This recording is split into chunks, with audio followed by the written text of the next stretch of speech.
ఇందులో గొప్పవారేమి కొద్దివారేమి దేవునికి ఏమాత్రం కూడా భేదం లేదు. అందరినీ ఒకేలాగా ప్రేమించేవాడు, అందరినీ ఒకేలాగా ఆదరించే దేవుడు, అందరి కొరకు ఆయన ప్రాణం పెట్టి ఉన్నాడు.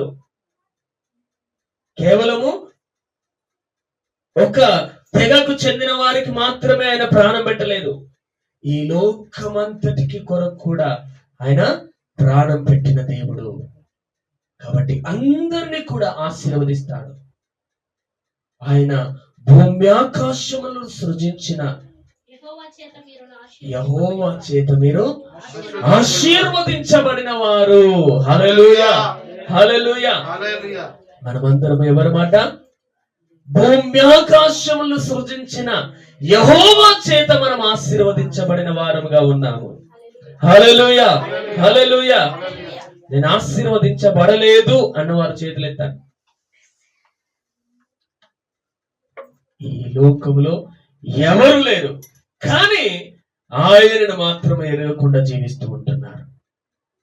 ఆ సజీవుడైన దేవుణ్ణి ఎరగకుండా జీవిస్తూ ఉంటున్నారు. ఇక్కడ కూర్చున్న మనం మొదలుకొని ఈ భూలోకంలో ఉంటున్న ప్రతి ఒక్కరిని కూడా దేవుడు ఆశీర్వదిస్తూ ఉంటున్నాడు. ఆయన ఆశీర్వదించే దేవుడు. ఈ లోకమును భూమి ఆకాశములను సృజించిన యెహోవా చేత మీరు ఆశీర్వదించబడి ఉన్నారని ఎంత గంభీరంగా దేవుడు సెలవిస్తూ ఉంటున్నాడు. చూడండి, మనమందరం కూడా ఆశీర్వదించబడి ఉన్నాము. కొంతమంది ఏం చేస్తారంటే, ఎవరన్నా ఏదైనా అడిగారు ఉంచుకుంటారు, వాళ్ళ దగ్గర ఉంటాయి, కానీ ఇవి ఇస్తే మళ్ళీ నాకు ఎట్లా అని చెప్పి లేవు అని చెప్తారు. నీ నోటితో నువ్వు ఏదైతే పలుకుతావో దేవుడు ఆమెనని అనేస్తాడు. దేవుడు లేకుండా చేస్తాడు.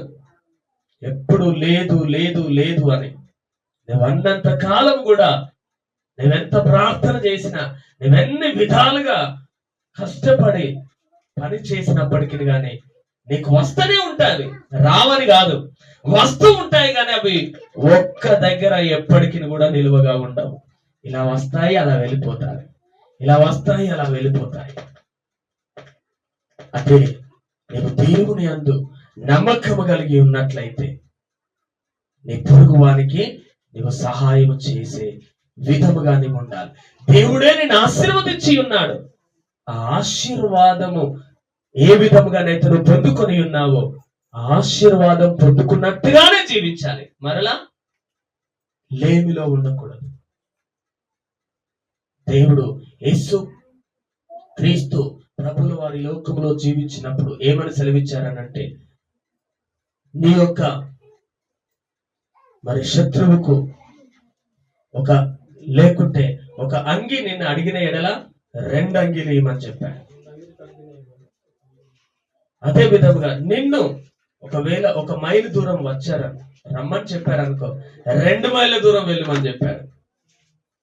నీకేదైతే కలిగి ఉన్నదో 2 అంగీలు కలిగి ఉన్నాయా, 1 అంగీని ఇవ్వమని చెప్తున్నాడు. ఒకవేళ నీకు పని లేకుండా అక్కడే ఉన్నావా, వాళ్ళతో సహాయంగా నువ్వు వెళ్ళడానికి వెనకాడకూడదు.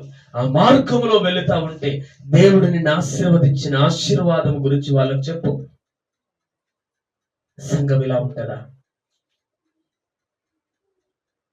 నీవు ఆశీర్వదించబడిన ఆశీర్వాదం గురించి, నీవు రక్షింపబడిన రక్షణ గురించి, నీవు ఏ స్థితిలో నుండి నీవు లేచావో ఆ స్థితిని నీవు వారికి తెలియజేసినట్లయితే, అమ్మ దేవుడు ఇలా ఆశీర్వదించాడా అని చెప్పి వారు దేవుని సన్నిధికి రాలేరా? వస్తారు. కానీ మనం అలా చేస్తామా? నేను, నా కుటుంబము, నా పిల్లలు చెప్తున్నాడు కదా, పిల్లలనేమి పెద్దలనేమి తన యందు భయభక్తులు కలిగిన వారిని ఆయన ఆశీర్వదిస్తానని చెప్పాడు కదా. ప్రభువా నా కుటుంబాన్ని ఆశీర్వదిస్తే చాలు. అక్కడితో దేవుడు ముగించలేదు, అక్కడితో దేవుడు ముగించలేదు. నీవు నీ యొక్క సాక్ష్యమును చెప్పే విధముగా నీవు ఉండాలని ఆత్మ దేవుడు సెలవిస్తూ ఉంటున్నాడు.